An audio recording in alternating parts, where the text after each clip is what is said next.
இந்தியாவின் கல்வி பற்றிய கொள்கையை எழுதுவதற்காக, குறிப்பினை மினிட்ஸ் எழுதுவதற்காகவும் மெக்காலே இந்தியாவிற்கு வருகிறார். அவர் இங்கே வந்த பிறகு இந்த மக்களை பார்த்து அவருக்கு ஒன்றுதான் புரிகிறது, மிகவும் பாவப்பட்ட மக்கள், இவர்களுடைய மதம் இவர்களை எந்த வகையிலும் உயர்த்திவிடும், ஜாதியினால் கட்டுண்டு கிடக்கிறார், எல்லாவற்றிற்கும் மேலாக ஒன்றை கவனிக்கிறார், ஒரு குறிப்பிட்ட வகுப்பார் மட்டுமே இங்கே கல்வி கற்றுக் கொண்டிருக்கிறார், அவர்கள் கற்கும் கல்விக்காக, அவர்கள் சொல்லிக் கொடுக்கும் படிப்பிற்காக இங்கே வருடத்திற்கு 1 லட்சம் ரூபாய் என்பதை ஆங்கில அரசு ஒதுக்கி கொண்டிருக்கிறது என்பதை காண்கிறார். அதன் பிறகுதான் இவையெல்லாம் மனதில் வைத்துக் கொண்டுதான் அவருடைய அந்த கல்வி குறிப்பு என்பது வெளிவருகிறது. இதிலேதான் இனி ஆங்கில அரசாங்கம் சமஸ்கிருதத்திற்கும் உறுதிமொழிகளுக்கும் கொடுக்கும் முக்கியத்துவத்தை அது அறவே நிறுத்திக் கொள்ள வேண்டும். அவர் தந்தை இறைப்பணி செய்தவர், ஆனால் இவரை பொறுத்தவரை கல்வியிலே எந்த விதமான மத இடையூறுகளும் இருக்கக்கூடாது என்கிற எண்ணம் கொண்டவர். இவர்கள் சொல்கிறார்களே, ஆங்கிலேயர்கள் வந்துதான் இங்கே கல்வியே கெட்டுப்போய் விட்டது, இங்கே பண்பாடு கெட்டுப்போய் விட்டது என்று சொல்கிறார்களே, அதற்கு முன்னால் இந்த தேசத்தில் கல்வி எப்படி இருந்தது என்பதை தெரிந்து கொண்டால் தான் நாம் மெக்காலையை புரிந்து. திலகர் முற்றிலுமாக அனைவருக்கும் கல்வி என்பதை எதிர்க்கிறார். எல்லாருக்கும் கல்வி கொடுக்க கூடாது. அவர் ஆங்கிலத்தை எதிர்க்கவில்லை, ஆனால் எல்லோருக்கும் கல்வி கொடுப்பதை அவர் எதிர்க்கிறார். அவர் ஒரு பாலிசியை கொண்டு வருகிறார், அதுதான் நேஷனல் எஜுகேஷன் என்று ஒன்றை கொண்டு வரும். இன்றைக்கு சொல்லுகிறார்களே நேஷனல் எஜுகேஷன் பாலிசி, அதனுடைய விதை அதுதான். அதன்படி பள்ளிக்கூடங்களிலே ஸ்ருதி ஸ்மிருதி, அதாவது வேதங்களை கற்றுக் கொடுக்க வேண்டும், மகாபாரதங்களை கற்றுக் கொடுக்க, மகாபாரதத்தை கற்றுக் கொடுக்க வேண்டும், நம்முடைய இந்து வரலாற்றுகளை எல்லாம் கற்றுக் கொடுக்க வேண்டும். இது தவிர எந்த கேள்வியும் இல்லாமல் மாணவர்கள் கடவுள் இருக்கிறார் என்பதை ஒத்துக்கொள்ள வேண்டும். அப்படி எவனாவது ஒத்துக்கொள்ளவில்லை என்றால் அவனை பிறம்பால் அடி என்று சொல்ல. தேசத்தின் கல்வி தந்தை என்று யாரை சொல்ல வேண்டும் என்று சொன்னால் டாக்டர் அம்பேத்கரை தான். அந்த காலத்திலேயே 3 முக்கியமான கல்லூரிகளை ஒரு தனி மனிதராக அவர் துவங்கினார். அதை பற்றி யாருமே இங்கே பேசுவதில்லை. ஆசிரியர் தினம் என்று சொன்னால் ஆசிரியராக இருந்த ராதாகிருஷ்ணனின் பிறந்த நாளை நாம் கொண்டாடுகிறோம். கால்சா கல்லூரியை ஆரம்பிக்கிறார், சித்தார்த்தா கல்லூரியை மும்பையிலே துவங்குகிறார், அவுரங்காபாதிலே மெலின் கல்லூரியை துவங்குகிறார். இந்த 3 கல்லூரிகளிலேயுமே ஆங்கில பாடம் கற்பிக்கப்பட்டது, வரலாறு கற்பிக்கப்பட்டது, பொலிட்டிக்கல் சயின்ஸ் கற்பிக்கப்பட்டது,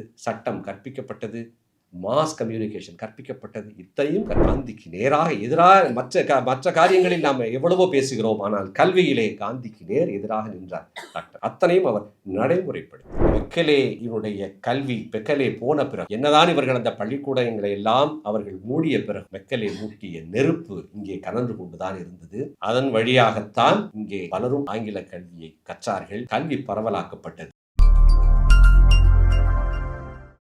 இப்படி ஒரு அழகான ஒரு காலத்தின் தேவை கருதிய ஒரு நூலை வெளியிட்டதற்கு அவருக்கு நாம் நன்றி தெரிவிப்பதை விட நன்றி கடன் பட்டிருக்கிறோம் என்றுதான் நாம் சொல்ல வேண்டும். தோழர் சுப்பிரமணியன் அவர்கள், அதாவது இதுபோல் ஒரு நூல் தமிழில் வரவில்லை என்று சொல்வது ஒரு கிளிஷேவாகிவிட்டது. ஆனால் உண்மை அதுதான். இப்போது தமிழில் இது போன்ற ஒரு நூல் வந்ததாக எனக்கு தெரியவில்லை. இப்போது மிக எளிமையாகிவிட்டது நூல்கள் எழுதுவது. குறிப்பாக ஒன்று ஐயா பெரியாரை பற்றி எழுத வேண்டும், இல்லை டாக்டர் அம்பேத்கரை பற்றி எழுத வேண்டும், இல்லை தலைவர் பிரபாகரனை பற்றி எழுத வேண்டும், முடிந்தது. ஆனால் இந்த 3 ஆளுமைகளை பற்றியுமே எழுதுவதற்கு இன்றைக்கு புதிதாக வந்திருக்கக்கூடிய பல புரட்சியாளர்களை காட்டிலும் அதிக தகுதி கொண்டவர் தோழர் சுப்பிரமணியன் அவர்கள். ஆனால் அதையெல்லாம் தாண்டி மெக்காலாவை பற்றி, தான் வாசித்த மெக்காலையை இந்த மக்களுக்கு கொண்டு சேர்க்க வேண்டும் என்கிற அந்த ஒரு எம்பத்தி இருக்கிறது பாருங்கள். அதற்கு நான் 1000 முறை நன்றி சொல்லுவேன். இனி நேரடியாக இந்த நூலினை பற்றிய உரைக்குள் நுழையலாம் என்று நான் கருதுகிறேன். உண்மையை சொல்ல போனால் இங்கே இருக்கக்கூடிய பலருக்கு நான் சொல்லித்தான் எந்த செய்தியும் தெரிய வேண்டும் என்கிற கட்டாயமே கிடையாது. அனைவருமே இங்கே இருக்கக்கூடிய 90% பேர் என்னை விட அறிவிலும் வயதிலும் மூத்தவர்கள் தான். இருந்தாலும் ஆங்காங்கே தெரியக்கூடிய 1-2 கருப்பு தலைகளுக்காக என்னோட உரையை நான் தொடர்ந்து செலுத்தலாம் என்று நான் நினைக்கிறேன். மெக்காலேயை பற்றி புரிந்து கொள்வதற்கு முன்னால் ஒரு சிறு அறிமுகம் என்பது அவசியமாகிறது. மெக்காலேயை பற்றி, மெக்காலேயின் காலகட்டம் என்பது கிழக்கிந்திய கம்பெனி இந்தியாவை ஆண்டு கொண்டிருந்த ஒரு காலகட்டம். அது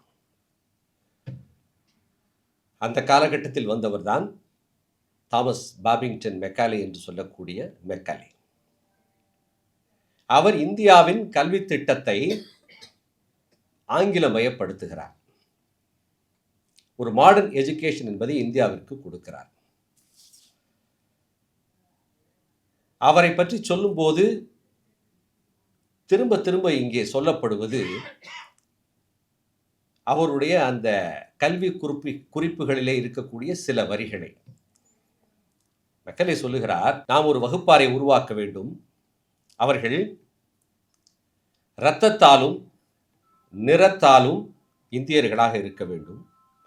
ஆனால் சிந்தனையில் அவர்கள் நம்மை போல ஆங்கிலேயர்களாக இருக்க வேண்டும் என்று அவர் சொல்வதாக சொல்லுவார்கள். அவர் சொன்னார். ஆனால் இதைத்தான் நான் சிறு வயதில் பள்ளிக்கூடத்திலிருந்து இந்த 4 வரிகளைத்தான் நான் திரும்ப திரும்ப கேட்டுக்கொண்டே வருகிறேன். பலரும் சொல்லியிருக்கிறார்கள். எனக்கு மிகப்பெரிய கோபம் இருந்தது. வெளிநாட்டிலிருந்து வந்த ஒருவர், நீ இரத்தத்தாலும் நிறத்தாலும் மட்டும் இந்தியனாக இரு, ஆனால் சிந்தனையில் எங்களைப் போல இரு என்று சொல்வது எவ்வளவு பெரிய அவமானம், அது எவ்வளவு பெரிய ஒரு அட்டூழியம் என்றெல்லாம் நானுமே பல நேரங்களில் கோபப்பட்டிருக்கிறேன். அப்படி கோபப்பட்டு கொண்டிருந்த ஒரு வேளையில்தான் 2 பெரியவர்கள் என் வீட்டிற்கு வந்தார்கள். வந்தவுடன் கேட்டார்கள், எதற்காக இவ்வளவு கோபமாக இருக்கிறாய்? நான் சொன்னேன், இந்த போல மெக்காலே சொல்லியிருக்கிறார், இரத்தத்தாலும் நிறத்தாலும் நீ இந்தியன், மற்றபடி நீ ஆங்கிலேயனாக, சிந்தனையில் ஆங்கிலேயனாக இரு என்று சொல்லியிருக்கிறாரே, அதனால் கோபமாக இருக்கிறேன் என்று சொன்னேன். அவர்கள் கேட்டார்கள், உன்னுடைய மதத்தின்படி நீ யார் என்று கேட்டார்கள். நான் சொன்னேன், நான் சூத்திரன் என்று சொன்னேன். சூத்திரன் என்பதற்கு என்ன அர்த்தம் என்று கேட்டார்கள். நான் சொன்னேன், பார்ப்பானின் வைப்பாட்டி மகன் என்று சொன்னேன். இதை கொஞ்சம் விளக்கி சொல்லட்டுமா என்று கேட்டார்கள். சொல்லுங்கள் என்றேன். உன்னுடைய மதத்தின்படி இரத்தத்தாலும் நிறத்தாலும் நீ பார்ப்பான், சிந்தனையால் மட்டும்தான் நீ எப்பொழுதும் இருக்கக்கூடிய தாழ்வு. இப்பொழுது சொல், எது உனக்கு அசிங்கம் என்று கேட்டார். இரத்தத்தாலும் நிறத்தாலும் நீ பார்ப்பான், அதுதான் உன்னுடைய மதம் உன்னை ஆக்கி வைத்திருக்கிறது. சிந்தனையால் மட்டும்தான் நீ எப்பொழுதும் போலவே ஒரு தாழ்ந்தவனாக இருக்க முடியும் என்று சொன்னார். வந்தவர்களில் இருவர் எங்கள் ஐயா பெரியா ஒருவர், மற்றொருவர் டாக்டர் அம்பேத்கர். அப்பொழுதுதான் எனக்கு புரிந்தது. அப்பொழுதுதான் எனக்கு இன்னொன்றும் புரிந்தது. டாக்டர் அம்பேத்கரின் பெரியாரின் கண்ணாடியை போட்டுக்கொண்டுதான் தோழர் சுப்பிரமணியன் அவர்கள் இந்த நூலை எழுதியிருக்கிறார் என்று. அதே கண்ணாடியை போட்டுக்கொண்டுதான் நானும் அந்த நூலை வாசித்தேன். இப்போது நூலுக்குள் போகலாம். மெக்காலேயை பற்றி புரிந்து கொள்வதற்கு முன்னால் இங்கே என்ன வகையான கல்வி இருந்தது, யார் இங்கே கல்வி கற்றார்கள், இல்லை இங்கே சொல்கிறார்களே, என்று பிறந்தவள் என்று உணராத இயல்பினலாம் என்று எங்கள் தாய் என்று, அப்படி என்றோ எப்பொழுது பிறந்ததே என்றே தெரியாத இந்த ஒரு தேசத்தில் என்ன வகையான கல்வி இருந்தது? இவர்கள் சொல்கிறார்களே, ஆங்கிலேயர்கள் வந்துதான் இங்கே கல்வியே கெட்டுப்போய் விட்டது, இங்கே பண்பாடு கெட்டுப்போய் விட்டது என்று சொல்கிறார்களே, அதற்கு முன்னால் எல்லோரும் ஒரு ஜனநாயக பூர்வமான ஒரு பாரத நாட்டில் இவர்கள் வந்த பிறகுதான் அனைத்துமே கெட்டுப்போய் விட்டது என்று சொல்கிறார்களே, இந்த தேசத்தில் கல்வி எப்படி இருந்தது என்பதை தெரிந்து கொண்டால் தான் நாம் மெக்காலையை புரிந்து கொள்ளும். ரிக்வேத காலம்தான் மிக பழைய காலம் என்று சொல்லுகிறார்கள். ரிக்வேதத்தின்படி மனிதனின் வாழ்க்கை 4ஆக பிரிக்கிறார்கள். பிரம்மச்சரியம், கிரகஸ்தம், வனப்பிரஸ்தம், சந்நியாசம் என்று சொல்லுகிறார்கள். இதிலே அந்த வனப்பிரஸ்தம், கிரகஸ்தம், வனப்பிரஸ்தம், சந்நியாசம் இவைகள் எல்லாம் இவைகளுக்கு தயார்படுத்துவதுதான் அந்த பிரம்மச்சரியம் என்பது. ஒருவனுடைய ஆரம்பகால வாழ்க்கை. அந்த வாழ்க்கையில் அவன் கற்றுக்கொள்ள வேண்டியதுதான் கல்வி. அந்த கல்வி அவனுக்கு அந்த மற்ற 3 ஆசிரமங்கள் இருக்கிறது பாருங்கள், அவன் சந்நியாசம் வாங்கும் வரை இருப்பதற்கு அவனை தயார்படுத்துவதற்காகத்தான் கல்வி என்பது. ஆக ஒன்று இங்கே புரிகிறது. இங்கே கற்பிக்கப்பட்ட கல்வி என்பது தத்துவ விசாரணை, philosophical quest. நான் யார், நான் எங்கிருந்து வருகிறேன், என்னுடைய ஆன்மா என்ன ஆகிறது, என்னுடைய ஆன்மா எங்கே போகிறது, பிரம்மம் என்றால் என்ன என்பது போன்ற தத்துவ விசாரங்கள் மட்டும்தான் இங்கே கல்வியாக இருந்தது. அதற்கான சிலபஸ் எங்கிருந்து எடுக்கிறார்கள் என்று சொன்னால் ரிக்வேதத்திலிருந்து எடுக்கிறார்கள். இப்பொழுது 2 கேள்விகள் எழுகின்றன. யார் அன்றைக்கு கல்வி கற்றிருக்க முடியும்? ஒன்று, இந்த தத்துவ விசாரணையெல்லாம் செய்து கொண்டிருப்பதற்கு யாருக்கு நேரம் இருக்கிறதோ, யார் உடல் உழைப்பு அற்றவர்களோ அவர்கள்தான் இந்த தத்துவ விசாரணையை செய்து கொண்டிருக்க முடியும். philosophy is the child of leisure என்று சொல்வார்கள். ஓய்வில் இருக்கவன் மட்டும்தான் இது போன்ற தத்துவ விசாரணைகளில் ஈடுபட முடியும். கிரேக்கத்திலே கூட சாக்ரட்டிஸ், பிளாட்டோ, அரிஸ்டாட்டில் ஆகியோர் எல்லாம் ஓய்வு வகுப்பை சேர்ந்தவர்கள். அவர்கள் உழைக்கும் வர்க்கத்தை சேர்ந்தவர்கள் அல்ல. அதனால் தான் அவர்களால் அவ்வளவு பெரிய தத்துவ விசாரணையை செய்ய முடிந்தது. ஆக இங்கே உடல் உழைப்பு அற்றவர்கள் பார்ப்பனர்கள். உடல் உழைப்பில் இருந்த சூத்திர பஞ்சமர்களால் அந்த விசாரணையை செய்வதற்கு நேரம் இருந்திருக்காது. என்ன மொழியில் அவர்கள் இவையெல்லாம் கற்றார்கள் என்று சொன்னால் சமஸ்கிருதத்திலே. அது நம்முடைய மொழி அல்ல. நமக்கு அது இப்பொழுது நான் சொன்ன இந்த கிரகஸ்தம் மனப்பிரஸ்தம் என்பதை நான் இன்னும் ஒரு 5 நிமிடம் விளக்கி சொல்லியிருந்தேன் என்று சொன்னால் எதுவுமே தூங்கி விடுவீர்கள். It's not a cup of tea. அது நமக்கும் அதற்கும் தொடர்பே இல்லை, அந்த மொழிக்கும் நமக்கும். ஆக இங்கே கல்வியை கற்றவர்கள் பார்ப்பனர்கள் தான் அந்த கல்வியை கற்றுக்கொண்டே வந்திருக்கிறார்கள். சூத்திர பஞ்சமர்களுக்கு கல்வி இல்லை. அவர்கள் உடல் உழைப்பில் மட்டுமே தான் இருந்திருக்கிறார்கள். இதுதான் ஆதி காலத்திலே இருந்த கல்வி. பௌத்தம் வந்த பிறகு படிப்பு என்பது டீசென்ட்ரலைஸ் ஆகிறது, டெமோக்ரட்டைஸ் ஆகப்படுகிறது. அதாவது அதுவரை குரு குலங்களிலும் ரிஷி குலங்களிலும் ஒரு குருவின் வீட்டிலேயே அடைபட்டு கிடந்த கல்வி வெளியே வந்து விகாரைகளில், சங்கங்களில் நடக்கிறது. இந்து கல்விக்கும் பௌத்த கல்விக்கும் வேறுபாடு இருக்கிறது. அங்கே ஆசிரியருக்கும் மாணவருக்குமான உறவிலும் மாறுபாடு இருக்கிறது. அங்கே விவாதங்கள் அனுமதிக்கப்பட்டன. பௌத்த கல்வியிலே விவாதங்கள் ஒரு முக்கியமான சிலபஸாக அங்கே இருந்திருக்கிறது. வேத கல்வியிலே குரு என்ன சொல்கிறாரோ அதைத்தான் அவர்கள் கேட்க வேண்டும். இங்கே ஒரு விசாரணைக்கு ஒரு விவாதங்களுக்கு அங்கே வழி இருந்திருக்கிறது. மிக முக்கியமாக பௌத்த கல்வியிலே சமஸ்கிருதத்திற்கு எந்த ஒரு இடமும் அங்கே வழங்கப்படவில்லை. அந்தந்த வட்டாரங்களிலே மக்கள் என்ன மொழிகள் பேசிக் கொண்டிருந்தார்களோ அந்த மொழியில் தான் கல்வி நடந்திருக்கிறது. இதையும் தாண்டி விகாரைகளுக்கு கல்வி நடக்கிறது. அது அங்கே இருக்கக்கூடிய பிக்குகளுக்கு. சரி, வெளியே இருக்கக்கூடிய மக்களுக்கு எங்கே கல்வி என்று கேட்டால் இந்த பிக்குகள் எல்லாம் அதற்காகத்தான் வெளியே பிச்சை எடுக்க போவார்கள். பிக்ஷை என்று சொல்வார்களே, ஒவ்வொரு வீட்டிற்கும் போய் பிக்ஷை எடுத்துவிட்டு தாங்கள் கற்ற கல்வியை மக்களுக்கு பரப்பினார்கள். அங்கே சொல்லிக் கொடுக்கப்பட்டவை என்ன என்று சொன்னால் தத்துவ விசாரணைகள் அல்ல. ஒரு கட்டிடம், அதாவது குறிப்பாக விகாரைகளை எப்படி கட்டுவது, இந்த மொனஸ்ட்ரீஸ் அவைகளை எப்படி கட்டுவது என்ற கட்டிடக்கலை சொல்லிக் கொடுக்கப்பட்டிருக்கிறது. பௌத்த மதத்திற்கு யாரெல்லாம் நிறைய காணிக்கைகளும் பணங்களும் கொடுப்பார்கள், அவைகளை எல்லாம் எப்படி கணக்கு எழுதுவது போன்ற மிகச்சிறிய கணக்குகள் அங்கே சொல்லிக் கொடுக்கப்பட்டிருக்கின்றன. மிக முக்கியமாக பௌத்தத்திலே, இந்து மதத்தில் இல்லாத, அந்த வேத கல்வியிலே இல்லாதது பௌத்தத்திலே அறம் கல்வியின் ஒரு அங்கமாக இருந்திருக்கிறது. இந்த மொராலிட்டி. பௌத்தத்திற்கு பிறகு இஸ்லாமியர்களுடைய ஆட்சி வருகிறது. அங்கே மதமும் கல்வியும் பின்னி பிணைகின்றன. இரண்டுக்கும் வேறுபாடு இல்லை. அங்கே மீண்டும் பௌத்தம் மறைந்த பிறகு சமஸ்கிருதமும் அவர்கள் இஸ்லாமியர்கள் பேசிக் கொண்டிருந்த பெர்ஷியன் மற்றும் உருது மொழிகளில் கல்விக்கூடங்கள் நிறைய துவங்கப்படுகிறது. அந்த கல்விக்கூடங்கள் தான் இங்கே இருந்தன. இப்போது நேரடியாக கிழக்கிந்திய கம்பெனிக்கு வந்து விடுவோம். கிழக்கிந்திய கம்பெனி இங்கே வந்து விட்டது. அப்போது இங்கே என்ன விதமான கல்வி இந்த நாட்டிலே இருந்தது என்று சொன்னால் சமஸ்கிருத கல்லூரிகளும் சமஸ்கிருத பள்ளிக்கூடங்களும் பெர்ஷியன் பள்ளிக்கூடங்களுமே நிறைய இருந்தன.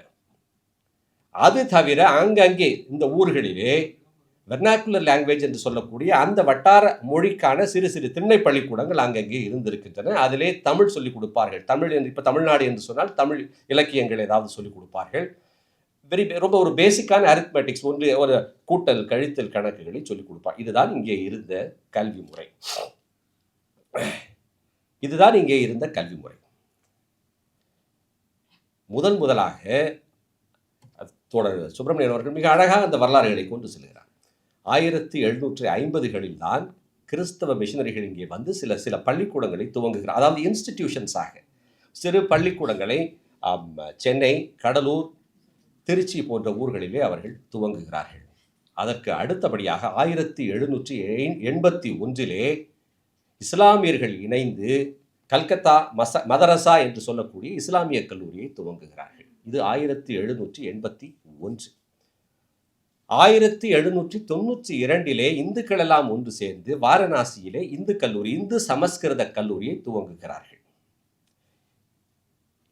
ஒரு பக்கம் இந்துக்களுடைய சமஸ்கிருத கல்லூரி ஒன்று இருக்கிறது, இன்னொரு பக்கம் இஸ்லாமியர்களுடைய மதரசா ஒன்று இருக்கிறது. இதுதான் மிகப்பெரிய கல்லூரிகள். இந்த நேரத்தில் இந்தியர்களுக்கு நாம் காலணிகளாக ஆக்கி வைத்திருக்கக்கூடிய இந்தியர்களுக்கு நாம் கல்வியில் அவர்களுக்கு உதவ வேண்டும் என்கிற விவாதம் இங்கிலாந்து நாடாளுமன்றத்திலே எழுப்பப்படுகிறது. பெரிய விவாதங்கள் நடக்கின்றன. அது இந்தியாவிற்கு மட்டுமில்லை, அப்போது இங்கிலாந்திலுமே கூட அரசின் தலையீடு என்பது மக்களுடைய கல்வியிலே இல்லை. அங்கேயும் மக்கள் போராடுகிறார்கள், அரசு எங்கள் கல்விக்கு உதவ வேண்டும் என்று.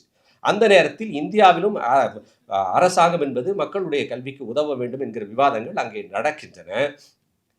இறுதியாக அந்த விவாதங்களின் இறுதியில் ஒன்று முடிவு செய்கிறார்கள். அதற்கு 1813 பட்டய சட்டம் என்பது பெயர். 1813 அந்த சார்ட்டர் ஆக்ட் வந்து நிறைவேற்றுகிறார்கள் நாடாளுமன்றத்திலே, இங்கிலாந்து நாடாளுமன்றத்திலே. அதன்படி வருடத்திற்கு 1 லட்சம் ரூபாய் ஒதுக்குவது. அந்த 1 லட்சம் ரூபாயும் இங்கே இருக்கக்கூடிய, இந்தியாவிலே இருக்கக்கூடிய சமஸ்கிருதம் மற்றும் அந்த உருது கல்லூரிகளுக்கு வழங்குவது என்று முடிவு செய்கிறார்கள். அவைகளை ஊக்குவிப்பது, வருடத்திற்கு 1 லட்சம் ரூபாய் கொடுப்பது. இது ஒரு கவனமாக ஒன்றை புரிந்து கொள்ளுங்கள். இந்தியாவிற்கு அந்த பட்டய சட்டம் வந்தது 1813. ஆனால் இங்கிலாந்திலே அந்த மக்களுக்கு கல்விக்கு அரசு உதவ வேண்டும் என்கிற அந்த சட்டம் வந்தது 1833 தான். 20 வருடம் கழித்துத்தான் இங்கிலாந்திலேயே வருகிறது. வெள்ளைக்காரர்கள் அதை 1813 இந்தியாவினுடைய கல்விக்கு உதவப் போவதாக அவர்கள் அறிவித்து விடுகிறார்கள். ஆனால் அந்த தொகை என்பது, அந்த 1 லட்சம் ரூபாய் தொகை என்பது சமஸ்கிருதம் மற்றும் அந்த உருது கல்லூரிகளுக்கு வழங்கப் போகிறோம் என்று சொல்கிறார்கள். அதனை ஒட்டி நிறைய அந்த உருது நூல்களும் சமஸ்கிருத நூல்களும் அச்சடிக்கிறார்கள். அவர்கள் அப்படித்தான் வழங்கப்பட்டு கொண்டிருந்தது நிதி. இந்த நேரத்திலே இங்கே இருக்கக்கூடிய மக்களுக்கு பன்னெடுங்காலமாக ஜாதியினால் அடக்கி ஒடுக்கப்பட்ட, பகுத்தறிவற்று இவர்கள் ஒரு கீழான நிலையில் இருக்கக்கூடிய இந்த மக்களுக்கு ஆங்கில கல்விதான் இவர்களை மேலேற்றும். இன்னும் குறிப்பாக சொல்ல வேண்டுமானால், இந்து மதத்தின் கொடுமைகளிலிருந்து இவர்கள் மேலே வர வேண்டும் என்று சொன்னால் ஆங்கில கல்வியினால் தான் முடியும் என்று இங்கே இருக்கக்கூடிய சில வெள்ளைக்காரர்கள் இவர்களுக்கு ஆங்கில கல்வி வழங்க வேண்டும் என்பதற்காக குரல் கொடுக்கிறார்கள். சார்ல்ஸ் கிராண்ட் போன்றவர்கள் அதனை எதிர்க்கிறார்கள். இங்கே இருந்த வெள்ளைக்காரர்கள், அவர்களுக்கு ஓரியன்டலிஸ்ட் என்று பெயர். அவர்கள் சொல்லுகிறார்கள், வேண்டாம், இந்த மக்களுக்கு அவர்கள் என்ன இங்கே யார் உயர்ந்த இடத்தில் இருக்கிறார்களோ அவர்களுடைய மொழியிலேயே அவர்கள் மட்டுமே படிக்கட்டும் என்று அவர்களும் சொல்லுகிறார்கள். இந்த நேரத்தில் தான் 1830களில் வாரன் ஹேஸ்டிங்ஸ் இங்கே கவர்னர் ஜெனரலாக வருகிறார். அவர் முழுக்க இந்தியர்களுக்கு ஆங்கில கல்வி வழங்க வேண்டும் என்பதில் அவர் தெளிவாக இருக்கிறார். அவருடைய கருத்தை மேலும் வலுவூட்டுவதற்காக அந்த நேரத்தில் 1834 மெக்காலே இந்தியாவிற்கு வருகிறார். அப்போதுதான் மெக்காலே வருகிறார். மெக்காலே என்பவர் யார்? மெக்காலேவினுடைய தந்தை ஜார்ஜ் சாரி மெக்காலே ஒரு சிறு செய்தி விட்டு போய்விட்டது. மெக்காலேயினுடைய வருகைக்கு முன்னால் இங்கே ஒன்று நிகழ்ந்தது என்ற மிக முக்கியமான செய்தி அது. மெக்காலேயினுடைய வருகைக்கு முன்னால் ஒன்று நிகழ்ந்தது. 1813 பட்டய சட்டம் வருவதற்கு முன்னால் இந்தியாவிலே முதலாக ஆங்கில வழி கல்வியை ஆரம்பித்தது இந்தியர்கள் தான். இது 1700களிலேயே 1750களிலேயே இந்தியாவிற்கு ஆங்கில கல்வி வேண்டும் என்பதற்காக ராஜாராம் மோகன் ராய் அவர்கள் குரல் கொடுக்கிறார். இந்த நேரத்திலே ஒரு ஆளுமையை நாம் அறிந்து கொள்ள வேண்டியது அவசியம். அந்த ஆளுமையின் பெயர் டேவிட் ஹேர். அவர் ஸ்காட்லாண்டிலிருந்து இங்கே அந்த கடிகார கடை வைப்பதற்காக வந்தார். அவர் இந்த மக்களை பார்க்கிறார். கடிகார கடை நன்றாக ஓடுகிறது. இந்த மக்களை பார்க்கிறார். இவர்களுடைய கல்வி எவ்வளவு கீழாக இருக்கிறது, இவர்கள் படித்துக் கொண்டிருக்கும் இந்த கல்வி இவர்களை ஒரு அடி கூட மேலே கொண்டு போய் ஏற்றிவிடவில்லை இந்த பெரும்பான்மை மக்களை என்கிற கவலை அவருக்கு வருகிறது. ஒரு நாள் அவருடைய கடைக்கு ராஜாராம் மோகன் ராய் அவர்கள் வருகிறார். 1714ஆம் ஆண்டு. ராஜாராம் மோகன் ராய் அவர்கள் இருவரும் கலந்து பேசுகிறார்கள். இன்னும் சில நண்பர்களும் சேருகிறார்கள். எல்லோரும் தாங்களாகவே காசு போட்டு, பணம் போட்டு ஒரு கல்லூரியை துவங்குகிறார்கள். வித்யாலயா என்பது அதனுடைய பெயர். பின்பு அது பிரசிடென்சி காலேஜ் என்று மாற்றப்படுகிறது. ஆக இந்தியாவிலேயே முதலாக ஆங்கில கல்லூரியை, ஆங்கில வழி கல்வியை ஆரம்பித்தவர்கள் இந்தியர்கள் தான். இந்த இடத்திலே தோழர் அவர்களிடம் ஒன்றை நான் சொல்ல வேண்டும். உங்களுடைய நூலிலே டேவிட் ஹரி என்று நீங்கள் மொழிபெயர்த்திருக்கிறீர்கள். அது ஹரி அல்ல. ஹரி என்று சொன்னால் அது இங்கே இருக்கக்கூடிய வைஷ்ணவ பார்ப்பனர்களைப் போல இருக்கிறது. அது ஹேர், HARE. அது ஹரே கூட அல்ல, அது டேவிட் ஹேர்.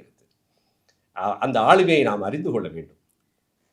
தன்னுடைய சொத்துக்களை எல்லாம் விற்று, தன்னுடைய கடையை எல்லாம் விற்று இந்த மக்களுக்காக பள்ளிக்கூடங்களை துவங்குகிறார். நிறைய பள்ளிக்கூடங்களை துவங்குகிறார் கல்கத்தாவிலே. பெண்களுக்காகவும் தாழ்த்தப்பட்ட மக்களுக்காகவும் நிறைய பள்ளிக்கூடங்களை துவங்குகிறார்.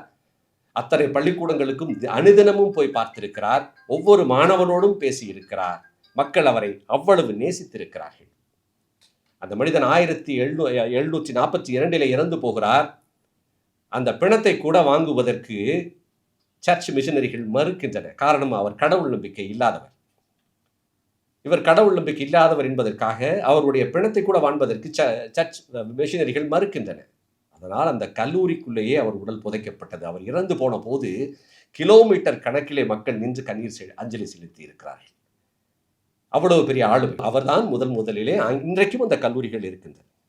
அந்த கல்லூரியை ஆரம்பித்தவர். அதற்கு பிறகுதான் இந்த பட்டய சட்டம் வருகிறது. பட்டய சட்டம் 1813 பட்டய சட்டம் வருகிறது. அந்த பட்டய சட்டம் சமஸ்கிருதத்திற்கும் உருது மொழிகளுக்கு மட்டுமே அந்த பணத்தை கொடுக்கிறது. இந்த நேரத்திலே தான் மெக்காலே இங்கே வருகிறார். ஆக மெக்கலே வந்துதான் இங்கே ஆங்கில கல்வி வந்தது என்று சொல்வதை மறுப்பதற்காகத்தான் அந்த கதையை சொன்னேன். மெக்கலே வருவதற்கு முன்பாகவே இங்கே ஆங்கிலத்திலே பாடம் நடந்து கொண்டு இருந்தது. மெக்கலே வந்த பிறகு மெக்கலேயை பற்றி பேசிக் கொண்டிருந்தோம். மெக்கலேயினுடைய தந்தை ஜார்ஜ் சாரி மெக்கலே, அவர் ஒரு எவாஞ்சலிஸ்ட், அதாவது இறைப்பணி செய்பவர். ஆனாலும் அங்கே இருக்கக்கூடிய கருப்பின மக்களுக்காக குரல் கொடுத்தவர். குறிப்பாக மேற்கிந்திய தீவுகளிலே வெள்ளையர்கள் செய்த அட்டூழியங்களை நேரடியாக தட்டி கேட்டு அந்த மக்களுக்காக குரல் கொடுத்தவர். அவருடைய பிள்ளைதான் மெக்கலே. மெக்கலே மிகப்பெரிய அறிவாளி. அவர் இந்தியா வந்தபோது 6 பெட்டிகளில் புத்தகங்கள் மட்டும் வந்ததாம்.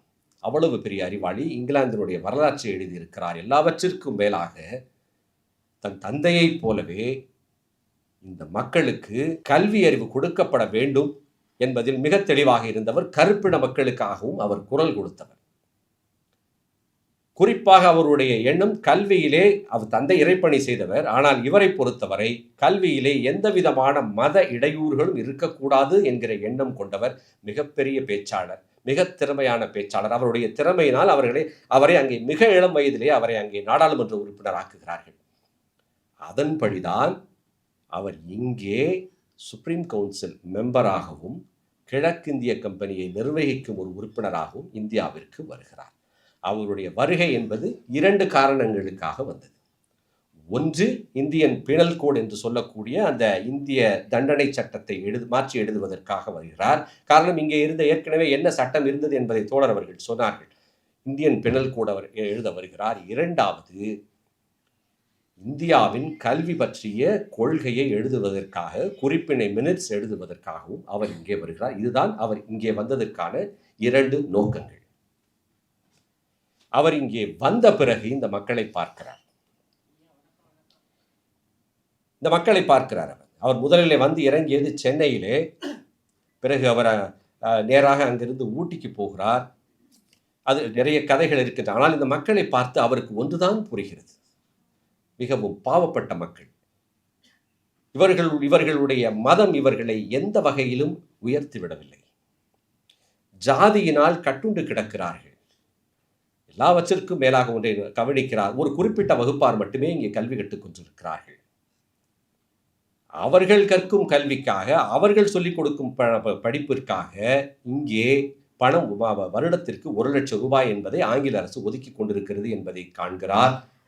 அதன் பிறகுதான் இவையெல்லாம் மனதில் வைத்துக் கொண்டுதான் அவருடைய அந்த கல்வி குறிப்பு என்பது வெளிவருகிறது. அந்த கல்வி குறிப்பினுடைய மிக அழகான சுருக்கத்தை தோழர் சுப்பிரமணியம் அவர்கள் இந்த நூலிலே எழுதியிருக்கிறார். அதிலே அவர் சில குறிப்புகளில் மிக முக்கியமானவற்றை மட்டும் நாம் பார்த்து விடலாம். அவர் ஒன்றை சொல்லுகிறார்: இனி ஆங்கில அரசாங்கம் சமஸ்கிருதத்திற்கும் உறுதிமொழிகளுக்கும் கொடுக்கும் முக்கியத்துவத்தை அது அறவே நிறுத்திக் கொள்ள வேண்டும். இரண்டாவது, இங்கே கற்கும் மொழியும் கற்பிக்கப்படும் மொழியும் ஆங்கிலமாக இருக்க வேண்டும். இங்கிலீஷ் எஜுகேஷன் தான் இங்கே கொடுக்கப்பட வேண்டும் என்று அவர் சொல்லுகிறார். இங்கே ஒரு இடத்தில் ஒரு சிறு நாம் ஒரு குறிப்பை இங்கே சொல்லி ஆக வேண்டும். மெக்கலே அவர்கள் இங்கிலீஷ் எஜுகேஷன் என்று சொல்வது வெறும் ஆங்கிலத்தில் கற்பிக்கப்படுவது மாத்திரம் அல்ல, ஆங்கில பாடத்தை படிப்பது மாத்திரம் அல்ல. அவர் இங்கிலீஷ் எஜுகேஷன் என்று சொல்வது இங்கிலீஷ் கைண்ட் ஆஃப் எஜுகேஷன், ஒரு ஆங்கிலமயப்பட்ட ஒரு கல்வி அது. அதாவது இங்கே வரலாறு சொல்லிக் கொடுக்கப்பட வேண்டும், பொலிட்டிக்கல் சயின்ஸ் சொல்லி கொடுக்கப்பட வேண்டும், ஒரு சரியான மேத்தமேட்டிக்ஸ் சொல்லிக் கொடுக்கப்பட வேண்டும், ஹிஸ்டரி சொல்லிக் கொடுக்கப்பட வேண்டும், அறிவியல் சொல்லிக் கொடுக்கப்பட வேண்டும். இதையெல்லாம் சேர்ந்துதான் அவர் இங்கிலீஷ் எஜுகேஷன் என்று சொல்லுகிறார். இங்கே இந்த மக்களுக்கு கொடுக்கப்படும் கல்வி இங்கிலீஷ் எஜுகேஷனாக இருக்க வேண்டும் என்று அவர் சொல்லுகிறார். உடனடியாக அந்த 1 லட்சம் ரூபாயை நிறுத்துங்கள், சமஸ்கிருதத்திற்கு கொடுக்கும் 1 லட்சம் ரூபாயை நிறுத்துங்கள் என்று சொல்லுகிறார். இதுதான் அவர் கொடுத்த மினிட்ஸினுடைய சாரம். இது தவிர சில குறிப்புகளும் அதில் இருக்கின்றன. ஒரு ஆசிரியருக்கு 30 மாணவர்கள் மட்டும்தான் வகுப்பறைகளில் இருக்க வேண்டும் என்பதை அவர்தான் சொல்லுகிறார். மாணவர்களை ஆசிரியர்கள் அடிக்கக்கூடாது என்று சொல்லுகிறார். கல்வியிலே மதத்தினுடைய தலையீடு எந்த இடத்திலும் இருக்கக்கூடாது என்பதை சொல்லுகிறார்.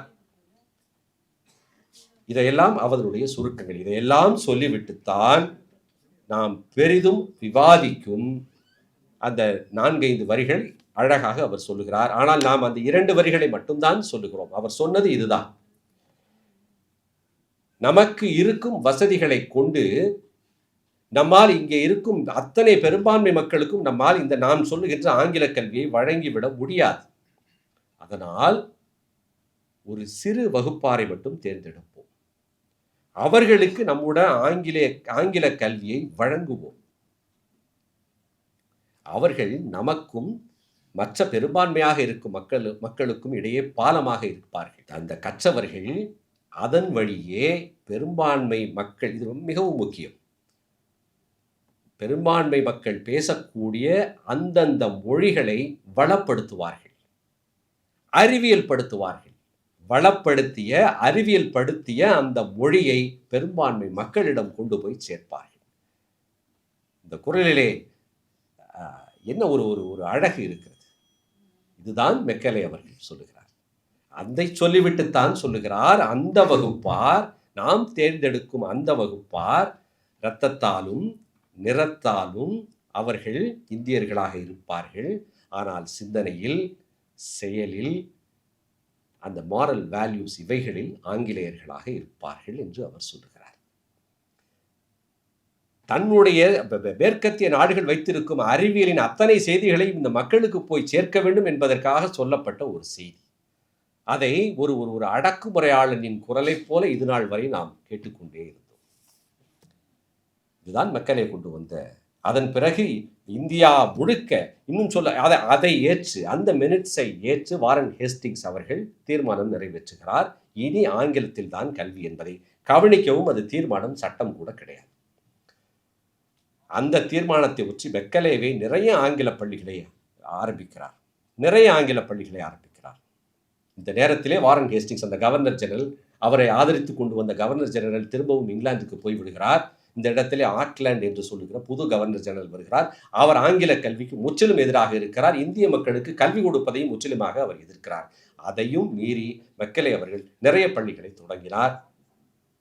35 மெக்கலே அவர்கள் இங்கிலாந்து போன பிறகு ஆக்லாந்து அவர் ஆரம்பித்த அத்தனை பள்ளிகளை ஒன்றொன்றாக மூடிக்கொண்டே வருகிறார். சென்னையிலே மட்டும் கிட்டத்தட்ட 80 ஆங்கில பள்ளிகள் மூடப்பட்டு விட்டனவாம். மெக்கலே போன பிறகு 80 ஆங்கில பள்ளிகள் மூடப்பட்டு விட்டன. இங்கே அப்போது ஆங்கிலம் கற்றுக் கொடுத்த ஒரே பள்ளி சென்னை பச்சைப்பாஸ் கல்லூரி என்று சொல்லுகிறார்கள். இதுதான் அந்த வரலாறு. ஆக மெக்கலே போன பிறகும், என்னதான் இவர்கள் அந்த பள்ளிக்கூடங்களை எல்லாம் அவர்கள் மூடிய பிறகும், மெக்கலே மூட்டிய நெருப்பு இங்கே கனன்று கொண்டுதான் இருந்தது. அதன் வழியாகத்தான் இங்கே பலரும் ஆங்கில கல்வியை கற்றார்கள். கல்வி பரவலாக்கப்பட்டது. இப்பொழுது நேரடியாக சுதந்திர இந்தியாவிற்கு வருவோம். சுதந்திர இந்தியாவிலே எல்லோருக்கும் கல்வி என்பதை இதை நாம் விவாதிக்காமல் நாம் போக முடியாது. எல்லோருக்கும் கல்வி என்கிற ஒரு திட்டம் வருகிறது. எல்லோருக்கும் கல்வி கொடுக்க வேண்டும் என்று ஒரு சிந்தனை வருகிறது. இந்த சிந்தனையை மன்னிக்க வேண்டும். சுதந்திர இந்தியாவிற்கு முன்பாகவே 2 ஆளுமைகளை நாம் பற்றி பார்க்க வேண்டிய அவசியம் இருக்கிறது. ஒன்று, இந்த 1800களிலேயே மெக்காலே ஆரம்பித்த இந்த கல்வி திட்டம் நடைபெற்றுக் கொண்டிருந்த காலகட்டத்திலேயே திலகர் சுதந்திர போராட்டத்தை இங்கே நடத்தி கொண்டிருக்கிறார். 1848 அந்த பொழுதுகளிலே இங்கே திலகர் சுதந்திர போராட்டத்தை நடத்தி கொண்டிருக்கிறார். திலகர் முற்றிலுமாக அனைவருக்கும் கல்வி என்பதை எதிர்க்கிறார்.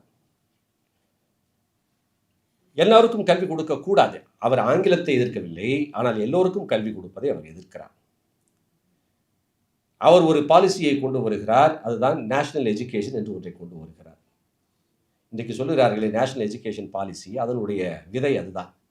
அதன்படி பள்ளிக்கூடங்களிலே ஸ்ருதி ஸ்மிருதி, அதாவது வேதங்களை கற்றுக் கொடுக்க வேண்டும், மகாபாரதத்தை கற்றுக் கொடுக்க வேண்டும், நம்முடைய இந்து வரலாற்றுக்களை எல்லாம் கற்றுக் கொடுக்க வேண்டும். இது தவிர மாணவர்களுக்கு எந்த கேள்வியும் இல்லாமல் அவர்கள் கடவுள் இருக்கிறார் என்பதை இதை அவர் சொல்லுகிறார். எந்த கேள்வியும் இல்லாமல் மாணவர்கள் கடவுள் இருக்கிறார் என்பதை ஒத்துக்கொள்ள வேண்டும். அப்படி எவனாவது ஒத்துக்கொள்ளவில்லை என்றால் அவனை பிறம்பால் அடி என்று சொல்லுகிறார். they should be canned என்று சொல்லுகிறார்.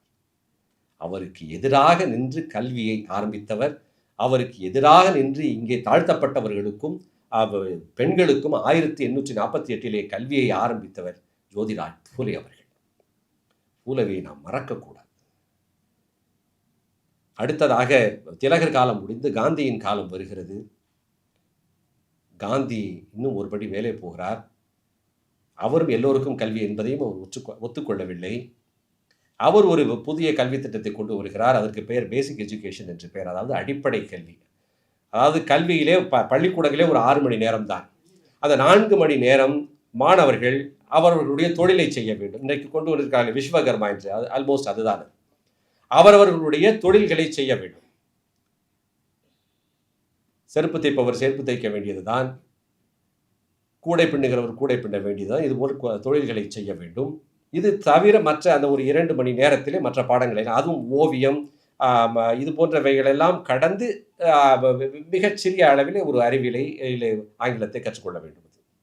இதுதான் அவருடைய கல்வி திட்டம். அதில் ஒரு பெரிய வேடிக்கை என்ன தெரியுமா?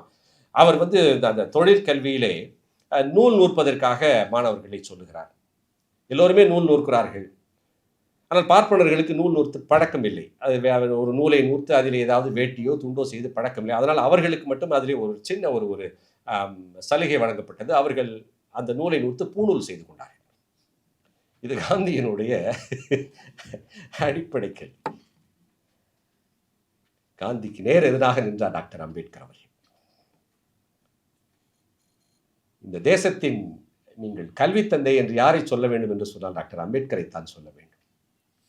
அந்த காலத்திலேயே 3 முக்கியமான கல்லூரிகளை ஒரு தனி மனிதராக அவர் துவங்கினார். அதை பற்றி யாருமே இங்கே பேசுவதில்லை.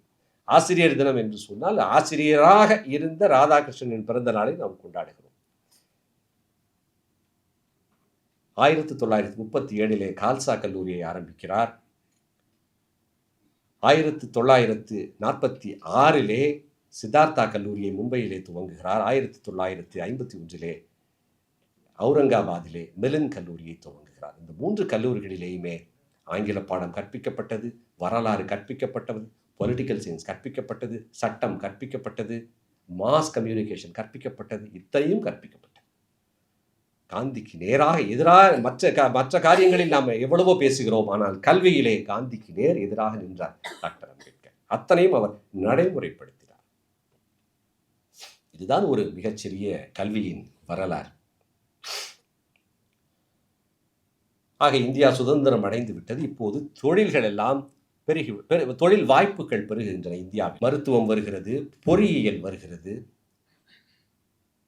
கப்பல் கட்டும் தொழில் வருகிறது, சட்டத்துறை வருகிறது, எவ்வளவோ துறைகள் வருகின்றன. அது தொடர்பான படிப்புகளும் வருகின்றன.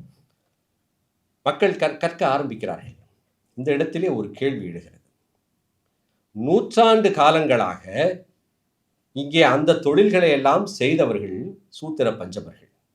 கட்டிடம் கட்டுவது, கப்பல் கட்டுவது, உழவு இத்தனை தொழில்களையும் செய்தது சூத்திர பஞ்சமர்கள். ஆக அந்த தொழில்கள் எல்லாம் படிப்புகளாக மாறிய போது உண்மையில் அவர்கள்தானே கல்வியை கற்றிருக்க வேண்டும். அவர்கள்தானே பெரும்பான்மையாக இங்கே அவர்களிடம்தானே கல்வி இருந்திருக்க வேண்டும். ஆனால் இங்கே நடந்தது என்ன? அத்தனை கல்வியிலும் அத்தனை இடத்திலும் அது தன்னுடைய தொழில்கள் எல்லாம் படிப்புகள் ஆக்கப்பட்ட போது அனைத்திலும் பார்ப்பனர்களே அமர்ந்து கொண்டார்கள். அது எப்படி என்பது யோசித்து பார்ப்போம். காரணம், பன்னெடுங்காலமாக தொழில்களை செய்து வந்தவர்களுக்கு அது படிப்புகளாக ஆக்கப்பட்ட போது அவர்கள் வந்திருக்க வேண்டும். ஆனால் வரவில்லை என்று சொன்னால் பார்ப்பனர்கள் ஒன்றை புதிதாக கண்டுபிடிக்கிறார்கள். மெரிட் என்று ஒன்றை கண்டுபிடிக்கிறார். தகுதி என்ற ஒன்றை கண்டுபிடிக்கிறார்கள். அதாவது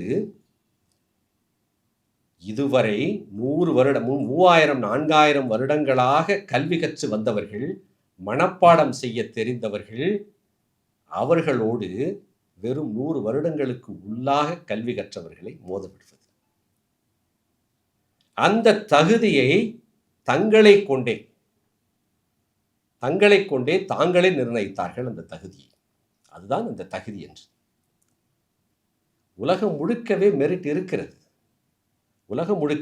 இருக்கிறது. ஆனால் அது ஒவ்வொருவருடைய தனிப்பட்ட திறமையை சார்ந்தது. ஆனால் இங்கே அந்த மெரிட் என்பதற்குள் அவரவர்களுடைய ஜாதியும் அடங்கி இருக்கிறது. உறுதியு சொல்வாரே, அந்த கல்ச்சுரல் கேபிட்டல் என்று, அந்த பண்பாட்டு மூலதனம் என்பது அவர்களுக்கு அவ்வளவு குவிந்து கிடக்கிறது. அதை கொண்டு போய் இப்பொழுதுதான் கல்வி கற்ற அவர்களோடு மோதவிட்டு இதுதான் மெரிட் என்று அவர்கள் நிர்ணயிக்கிறார்கள். இதை ஒரு எளிமையாக சொல்லுகிறேன். ஒரு பார்ப்பன சிறுவன் எடுக்கும் 50 மார்க்குக்கு ஒரு சூத்திர பஞ்சம சிறுவன் எடுக்கும் 3 மார்க்கு சமம். அதுதான் உண்மை. இதை இன்னும் கொஞ்சம் விரிவாக சொல்லுகிறேன். ஜவஹர்லால் நேரு அவர்களுடைய அந்த பாரிஸ்டர், அந்த லா பட்டமானது டாக்டர் அம்பேத்கர் அவர்களுடைய 4ஆம் வகுப்புக்கு சமம். இதுதான் சமன்பாடு. காந்தி அவர்களுடைய அந்த பாரிஸ்டர் பட்டம் டாக்டர் அம்பேத்கர் அவர்களுடைய 10ஆம் வகுப்புக்கு சமம். சுபாஷ் சந்திர போஸ் அவர்களுடைய ICS பட்டம் டாக்டர் அம்பேத்கர் அவர்களுடைய BA டிகிரிக்கு சமம். இப்படியே சொல்லிக்கொண்டு போனால் இன்னும் 100 வருடங்களுக்கு டாக்டர் அம்பேத்கர் அளவுக்கு படித்தவன் இந்த தேசத்திலே எவனுமே இருக்க போவதில்லை. இது படிப்பில் மட்டுமல்ல, அனைத்து துறைகளிலுமே அவர்கள் வைப்பதுதான் மெரிட், அதுதான் தகுதி. இசையை எடுத்துக்கொள்ளுங்கள், அவர்கள் ஒரு தகுதியை நிர்ணயிக்கிறார்கள். அதவர்களைப் போல் பாட வேண்டும் என்பதற்காக நாம் நம்முடைய பிள்ளைகளை சூப்பர் சிங்கர்களை பாட வைத்து கொடுமைப்படுத்திக் கொண்டிருக்கிறோம். அதுதான் தகுதி என்று நாம் அவர்கள் நிர்ணயிக்கிறார்கள். அதை நோக்கி நாம் ஓடுகிறோம். இதையும் தாண்டி ஒரு இளைஞன் 70களிலே வருகிறார். அன்னக்கிளி உண்ண தேடுதே என்று பாடிக்கொண்டு, அது அவர் எல்லோரையும் அசைத்து பார்க்கிறது. ஆனாலும் அதுதான் தகுதி என்று அவர்கள் ஏற்றுக்கொள்ளவில்லை. அது ஒரு ஃபோக் சாங் என்று சொல்லுகிறார்கள். ஒரு அடிப்படையான மேற்கத்திய இசை தெரிந்த எவனுக்கும் தெரியும் அது ஒரு ஃபோக் சாங் மட்டுமல்ல, அது ஒரு சிம்பனியேட்டா, அது ஒரு லிட்டில் சிம்பனி. அது ஒரு அடிப்படை அறிவு தெரிந்தவனுக்கு கூட தெரியும். நம்ம ஆட்கள் நோயிங்லி ஆர் அன்னோயிங்லி, இல்லை கான்சியஸ்லி அன்கான்சியஸ்லி என்ன பண்ணுவார்கள்? சரி, இவர்கள் ஒத்துக்கலாம், அது தகுதி இல்லை போல் இருக்கிறது என்று சொல்லி நம்ம ஆட்கள் என்ன செய்வார்கள்? சரி, அதே சிம்பனி, அதே ஹார்மோனியை பயன்படுத்தி ஜனனி ஜனனி என்று பாடுவார்கள். அப்போது ஒத்துக்கொள்வார்கள். இது பரவாயில்ல, பிள்ளாண்டான் பரவாயில்லை என்று அவர்கள் ஒத்துக்கொள்வார்கள். ஆனால் அப்போதும் சொல்லுவார்கள், ஆனாலும் மகாதேவன் மாமா மாதிரி வராது, ஆனாலும் CR சுப்பராமன் மாதிரி வராது. வைகரை எழுதுகிறார், ஆனாலும் சுப்பிரமணியன் எழுதுகிறார், ஆனாலும் தாயப்பன் பேசுகிறார், ஆனாலும் இப்படி இந்த ஆனாலுமை சுமந்து சுமந்து சுமந்து சுமந்து சூத்திர பஞ்சமர்கள் செத்துக் கொண்டிருக்கிறோம். இதுதான் இவர்களுடைய தகுதி. அப்படியே இந்த ஆனாலுமையும் கடந்து நாம் விடிய விடிய படித்து சிரமப்பட்டு ஏதாவது ஒரு மிகச் சிரமப்பட்டு அந்த அவர்கள் சொல்லுகிற அந்த தகுதியை அடைந்தோம் என்று சொன்னால் என்ன செய்வார்கள் என்றால் கோல் போஸ்டை தள்ளி வைத்து விடுவார்கள். அனிதா எப்படி செத்து போனாள் யோசித்து பாருங்கள். அனிதா எப்படி செத்து போனாள்? உலகம் முழுக்கவே மார்க் குறைவாக எடுத்த மாணவர்கள் தான் தற்கொலை செய்து கொள்வார்கள். அனிதா மார்க் குறைவாக எடுத்ததற்காக அவள் தற்கொலை செய்து கொள்ளவில்லை. மார்க் அதிகமாக எடுத்ததற்காக அவள் தற்கொலை செய்து கொண்டாள். அவள் மிக அதிகமான மார்க்கை எடுத்தாள். இவர்கள் என்ன செய்தார்கள்? இன்னொரு தேர்வை எழுதுன்று இன்னொரு தேர்வை வைக்கிறார்கள். அவள் மரணித்தாள். கோல் போஸ்டை தள்ளி வைத்து விடுவார்கள். இப்போது பொருளாதார இடஒதுக்கீடு வேறு. அது அந்த மைதானத்திலே ஓடிப்பிடித்து விளையாடுவதற்கு மயிலாப்பூரை சேர்ந்தவர்களுக்கு உடல் வேர்க்கிறது என்பதற்காக அவர்களுக்கு தனியாக ஒரு பந்தே வாங்கி கொடுத்து விட்டார்கள். 97 பேர் நாம் ஒரு பந்தோடு ஓட வேண்டும், 3 பேர் தனியாக ஒரு பந்தோடு ஓட வேண்டும். லைஃப் இஸ் அ கேம் என்று சொல்வார்கள் பாருங்கள், அது இந்தியாவிற்கு தான் பொருந்தும். இதுதான் நடந்து கொண்டிருக்கிறது. அருமை நண்பர்களே, இந்த உரையின் இறுதி பகுதிக்கு வந்து விட்டேன். தோழர் அவர்கள் என்னை மன்னிக்க வேண்டும். 2 நிமிடம். நாம் இந்த உரையினாலோ இந்த நூலினாலோ நாம் தெரிந்து கொள்ள வேண்டியது நாம் நடந்து வந்த பாதையை மாத்திரம் அல்ல. நாம் நடந்து வந்த பாதையை தெரிந்து கொள்ள வேண்டும். நம்முடைய இதற்காக யாரெல்லாம் உழைத்தார்கள் என்பதை தெரிந்து கொள்ள வேண்டும் என்பதற்காக மாத்திரம் அல்ல இந்த உரை என்பதும் இந்த புத்தகம் என்பதும். இதனுடைய மிக அவசியம். மெக்காலேயினுடைய கல்வி திட்டமாகட்டும், அதன் வழியாக பயன்பெற்ற நாம் ஆகட்டும், நாம் தெரிந்து கொள்ள வேண்டியது நாம் கற்ற கல்வியின் பயன் என்ன என்பது. நாம் கற்ற கல்வியின் பயன் என்பது வறுமையை ஒழிப்பதற்காகவோ இல்லை நம்முடைய வேலையில்லா திண்டாட்டத்தை ஒழிப்பதற்காகவோ அல்ல. நம்முடைய கற்ற கல்வியின் அடிப்படை பிறவி இழிவை ஒழிப்பதற்காகத்தான், ஜாதியை ஒழிப்பதைத்தான் நம்முடைய கல்வி நமக்கு தந்திருக்க வேண்டும். ஆனால் கல்விக்கூடங்களாக இருக்க வேண்டிய கல்விக்கூடங்கள்லாம் இன்றைக்கு ஜாதி சங்கங்களாக இருக்கிறது. இனி நாம் இந்த பிற்படுத்தப்பட்டவர்கள் துரோணரை பற்றி எவனும் குறைவாக பேசவே கூடாது. அவனாவது விரலைத்தான் வெட்டினான், இவன் கரங்களையே வெட்டி கொண்டிருக்கிறான். டாக்டர் அம்பேத்கர் அவர்கள் மெலின் கல்லூரியை ஆரம்பித்த போது அவருடைய உரை மிக முக்கியமான உரை. அவர் சொல்லுவார், நான் இந்து மதத்தின் மிக கீழ்த்தட்டிலிருந்து நான் வந்தவன். அவர் அது உருவாக்கிய படிநிலையின் கீழ்த்தட்டிலிருந்து நான் வந்தவன். நான் இந்த கல்லூரியை ஆரம்பிக்கிறேன் என்று சொன்னால் என்னுடைய மக்கள் பொருளாதாரத்திலே மேலே வர வேண்டும் என்பதற்காக அல்ல. காலகாலமாக அவர்களுடைய எண்ணங்களிலே ஊறிப்போய் இருக்கிறதே த இன்ஃபீரியாரிட்டி காம்ப்ளெக்ஸ், தாழ்வு மனப்பான்மை இருக்கிறதே, அதிலிருந்து அவர்கள் வெளியே வர வேண்டும் என்பதற்காக இந்த கல்லூரியை நான் ஆரம்பிக்கிறேன் என்று டாக்டர் அம்பேத்கர் அவர்கள் சொல்லுவார்கள். நாமும் என்னென்னவோ பெரிய ஒரு வெளித்தோற்றங்களோடு இருக்கிறோம். கல்வி கற்று விட்டோம், நல்ல உடையை உடுத்திக் கொள்கிறோம், நல்ல வாகனங்களில் போய்க் கொள்கிறோம், நல்ல வெளித்தோற்றங்களோடு இருக்கிறோம். ஆனால் அவையெல்லாம் வெளித்தோற்றங்கள் தான். கலைஞர் அவர்களை பற்றி அவருடைய நூற்றாண்டை கொண்டாடி இருக்கிற நேரத்திலே எல்லோருமே ஒரு செய்தியை திரும்ப திரும்ப திரும்ப பேசுவார்கள். கலைஞர் அவருடைய நகைச்சுவை உணர்வு, அந்த நகைச்சுவை உணர்வை பற்றி எல்லோருமே பேசுவார்கள். அவர் எப்பொழுதுமே தன்னை சுற்றி ஒரு நகைச்சுவை மழை பொழிந்து கொண்டே இருக்கும் என்று சொல்வார்கள். சார்லி சாப்ளின் சொல்லுவார், எனக்கு மழையில் நனைவது பிடிக்கும், காரணம் மழையில் அழுதால் தான் யாருக்குமே தெரியாது என்று சொல்லுவார். கலைஞர் அவர்களும் தன்னை சுற்றி நகைச்சுவை மழையை பொழிய வைத்துக் கொண்டார், தன்னை சுற்றி இலக்கிய மழையை பொழிய வைத்துக் கொண்டார், தன்னை சுற்றி தமிழ் மழையை பொழிய வைத்துக் கொண்டார்.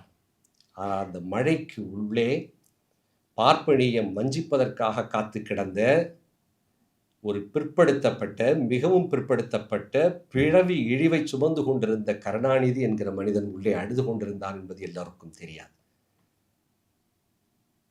அப்படித்தான் நாமும் நம்மை சுற்றி நிறைய மழைகளை பொழிய வைத்துக் கொள்கிறோம். எல்லோரும் அடைந்த ஒரு யுஃபோரியாவிலே இருக்கிறோம்.